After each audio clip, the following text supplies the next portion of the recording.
Shalom, salam, damai sejahtera dalam kasih Tuhan. Jumpa kembali dalam RHI, Renungan Hari Ini. RHI, Renungan Hari Ini.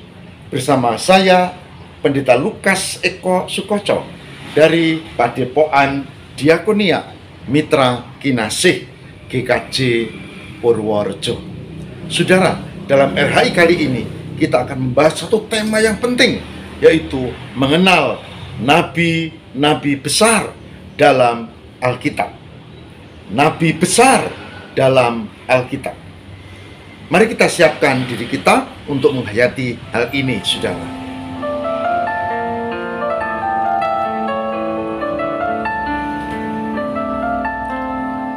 Nabi besar yang pertama di dalam Alkitab yang perlu kita kenal, namanya Nabi besar Yesaya. Nabi besar Yesaya. Kenapa disebut Nabi besar? Ya karena dia berkarya dalam kurun waktu yang lama. Alkitabnya juga tebal. Jadi Nabi besar itu bukan Nabi yang dibesar-besarkan, yang biasa saja sebetulnya. Bukan. Nabi besar juga bukan yang tubuhnya besar. Enggak. Nabi besar juga yang bukan emosinya besar atau nafsunya besar atau hartanya besar atau enggak. Nabi besar adalah pembagian dalam Alkitab. Di situ berkaryanya panjang dan Alkitabnya juga tebal. Maka yang pertama saya ajak kita belajar dari kitab Yesaya.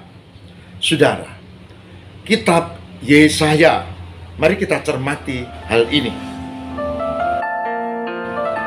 Saudara yang terkasih, pecinta RHI, Renungan Hari Ini. Nabi Yesaya mulai berkarya pada tahun 740 sebelum Masehi, dicatat oleh sejarah, yaitu pada tahun matinya Raja Uzia. Dan dia berkarya selama 40 tahun. Bayangkan, 40 tahun berkarya. Saya saja menjadi pendeta baru 33 tahun, masih kalah dengan Yesaya, 40 tahun. Dia berkarya pada zaman Raja Uzia, Yotam, Ahaz, dan Hizkia dari kerajaan Yehuda. Dari sini kita lihat bahwa Yesaya memang nabi besar dengan karya pelayanan yang panjang. Dan kitabnya, saudara, kitabnya terdiri dari 66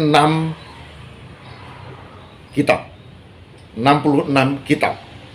Dan ini juga tentu sangat tebal. Sesuatu yang menarik untuk kita cermati. Nama Yesaya muncul 53 kali dalam 9 kitab di dalam Alkitab. Luar biasa kan? 53 kali dalam 9 kitab di dalam Alkitab. Namanya pertama kali disebut dalam 2 Raja-Raja 19 ayat 2. Arti namanya adalah Yahweh atau Yehuwa, penyelamat atau keselamatan adalah dari Tuhan. Saudara, dia lahir dari keluarga terpandang dan dia berpendidikan dalam tradisi Yahudi. Dan yang paling menarik adalah Yesaya banyak menubuatkan tentang lahirnya Mesias. Mesias yaitu juru selamat yang akan memberikan ajaran dan menjadi jalan keselamatan. Oleh orang lain dianggap bahwa nubuat ini untuk nabinya. Saudara, nanti kalau saudara cek dengan jelas, Yehosua Hamasyah, itu yang dimaksud tentu ya Isa Al-Masih atau Yesus Kristus, bukan yang lain. Disebut juga Immanuel, Yesaya 7 ayat 14, digenapi dalam Matius 1 ayat 23. Dan nubuat Mesias yang penting adalah dia menunjuk bahwa lahirnya itu dari Nazaret, Yesaya 11 ayat 1, dan itu tepat digenapi seperti Matius 2 ayat 23. Jadi Yesaya menubuatkan tentang Mesias, yaitu Yesus Kristus, bukan nabi atau rasul yang lain. Karena jelas sekali menunjuk tempat, menunjuk nama. Begitu juga dikatakan bahwa Yesaya 61 ayat 1-2, bahwa Lukas 4 penggenapannya ayat 18-19 itu Yesus Mesias berkarya untuk menolong orang-orang dengan mukjizat yang luar biasa. Beda dengan yang lainnya yang tidak memiliki mukjizat seperti Yesus. Nah, saudara, bahkan Mesias itu akan diludahi, Yesaya 50 ayat 6. Itu digenapi dalam Matius 26 ayat 6-7. Yesus ditampar dan diludahi. Itu luar biasa. Begitu juga dia akan disalibkan di antara para penjahat, Yesaya 53 ayat 12. Dan itu digenapi dalam Matius 27 ayat 38. Yesus disalibkan, kanan kirinya penjahat. Saudara, masih banyak lagi sebetulnya nubuat-nubuat itu. Dan yang paling menarik, Yesaya 53 ayat 5-12. Disebutkan apa? Disebutkan bahwa Mesias itu akan dikorbankan untuk keselamatan manusia. Saudara boleh beriman atau tidak, boleh percaya atau tidak, tapi itu dinubuatkan oleh Yesaya dan digenapi dalam Roma 5 ayat 6 sampai dengan 8. Nabi besar yang luar biasa adalah Yesaya. Dan salah satu ayat yang menarik untuk kita renungkan adalah sebagai berikut. Yesaya pasal 9 ayat 1, yang demikian sabdanya, bangsa yang berjalan di dalam kegelapan telah melihat terang yang besar. Mereka yang diam di negeri kekelaman, atasnya terang telah bersinar. Saya ulangi, bangsa yang berjalan di dalam kegelapan telah melihat terang yang besar. Mereka yang diam di negeri kekelaman, atasnya terang telah bersinar. Yesaya 9 ayat 1.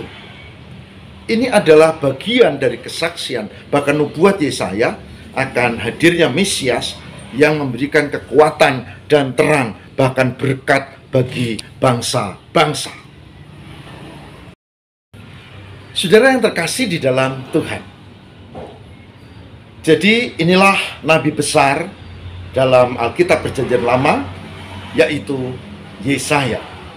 Dan tokoh yang sangat berpengaruh, tokoh yang unik, yang menurut catatan juga dalam kesaksian, Yesaya dibunuh dengan cara digergaji oleh umat Israel. Satu kematian yang unik. Yesaya dibunuh oleh Raja Manasya yang jahat, yang menggantikan ayahnya, yaitu Raja Hizkia, dengan cara digergaji. Dan itu saudara bisa perhatikan kesaksian dalam Ibrani 11 ayat 37.